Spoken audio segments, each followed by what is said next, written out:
What is going on, YouTube? Welcome back to the channel. So in today's video, I want to cover the mystery that is Blue Roman Cancel in Guilty Gear Strive. And I want to start out with saying that, Blue RC is one of the more fascinating and unique mechanics in Guilty Gear Strive. Blue Roman Cancel is your neutral Roman Cancel option that allows for you to take a more creative approach to an abundance of situations in Guilty Gear Strive, be it on offense or defense. Essentially, it allows for many unique situations regarding counterplay, which is really awesome to see. In this video, we're going to take a deeper look at this mechanic and the dynamic applications it has to help you improve your game.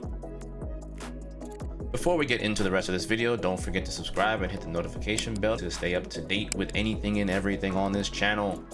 With that being said, let's go on ahead and take a deeper look at Blue Roman Cancels in Guilty Gear Strive. So what exactly is the Blue Roman Cancel? When Blue Roman Cancel is activated, a blue aura appears around your character and it allows for you to freeze the game momentarily for 50% tension. If your opponent happens to be near the blue aura, a clock will appear around them, which in turn slows down their incoming actions for a short duration of time. So now that you kind of understand a little bit about exactly what it is, what it does, how much it costs, let's take a look at a few applications to some common situations that occur in Guilty Gear Strive. First up on our example list is anti-air Blue RC. In some cases, we want to squeeze out a bit more damage on our anti-air situations, and a simple 6p anti-air tends to get the job done with most characters, right? What if we could extend the time for our anti-air combos? But with Blue RC, we can. In my first example here, we have Kai extending the damage off of his 6p anti-air to not only increase his general output on his damage, right, but to also gain more corner carry to gain also the positional advantage in the situation. Next, we'll take the exact same situation, but we'll put a different character in the mix. So in this example, we're going to use Chip, and we're also going to utilize Blue RC and drift canceling to convert an anti-air 5H into big damage as well.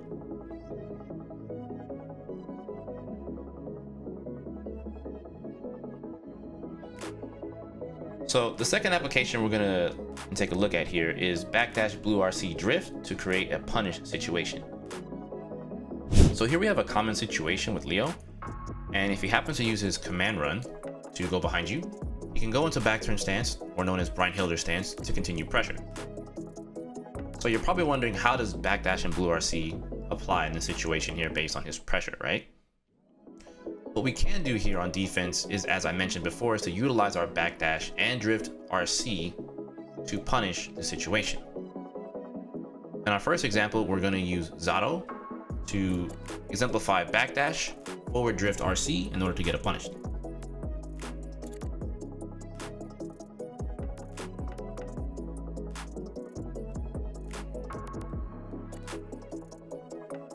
Now we've done this with Zato, so let's try it with another character.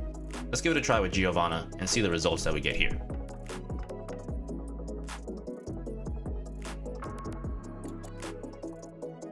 As you can see, since this is a very common situation with Leo in backturn stance, it's very good to know what your options are to try to escape and or use your meter as a means of escaping. And this is a great way to use your meter and your backdash at the same time and drift RC all at once to essentially mount a punish. We've already looked at some defensive scenarios, so let's take a look at some more offensive applications to Blue RC. Now for characters with dash cancels such as Sol, Giovanna, and Mei, you can access different types of pressure with dash cancels and Blue RC. Here we have the dummy set to counterattack on block, so when we dash cancel without the Blue RC, we should essentially get hit by the dummy as it's reversal timed on its attack. However, if we execute our Blue RC on time after our dash cancel, we can now punish the opponent for attempting to interrupt the dash cancel. And now I'm going to go ahead and show you guys some examples with Sol and Giovanna.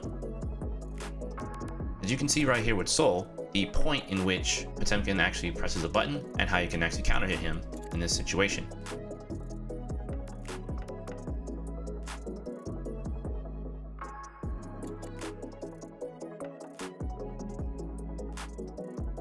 And again, here with Giovanna, You can also see here the startup of Soul's crouching punch, and Giovanna starting up with her close slash to mount the counter hit for big damage.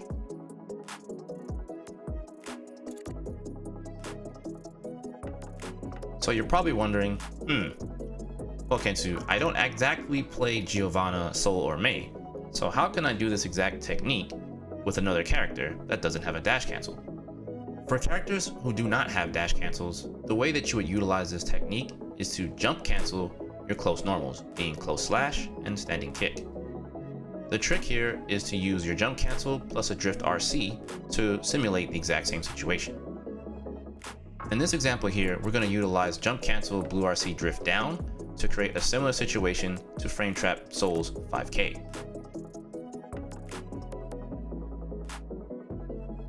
And again, we're going to do the exact same thing, but we're going to drift upwards from our jump cancel close slash to keep away from Soul's 5K and snipe a counter hit for big damage on Soul in the corner. Despite not having a dash cancel, there are still other ways to utilize this exact same technique to continue your offense or mount some type of different, unique, and dynamic pressure to force your opponent to press a button. And snipe out some pretty beefy counter hits for some big damage. So be sure to experiment in the training room with this option. Another great offensive application of blue RC is using it against your opponent's wake up reversal options. In this example here, I'm going to set Kai to knock down Soul, and what we're going to do is use backdash blue RC to mount ourselves a punish. As you can see here, Soul's DP comes out very delayed, leaving him very, very vulnerable for Kai to make a big punish in this situation. Now, this is one way in which that it works, where if you do go for it, it does delay their inputs, but it still allows them to do the reversal anyway. So what I want to go ahead and do here is take an example from an actual exhibition match in which that I played and show you guys another way that it does work. During this match, I opted to go for a knockdown into blue RC, into jump J2K with chip to bait any kind of, any kind of other option that could have essentially messed up my knockdown situation, and I wanted to turn it into a more advantageous situation for me. So as you can see here, I opt to go for the blue RC, jump 2K, jump again, and offset my opponent, and essentially I mixed them up in that situation and came out on top. So as you can see here, there are applications for blue RC on knockdown. You just have to experiment and mess with it yourself. As I've been saying, sit in the training room, be sure to check out your options. And lastly, what we want to go ahead and take a look at here is using blue RC for mobility. So it turns out you can also use blue RC drift for mobility, and then basically you can use it as another way to change your trajectory on your air dashes or your jumps, if you will, right?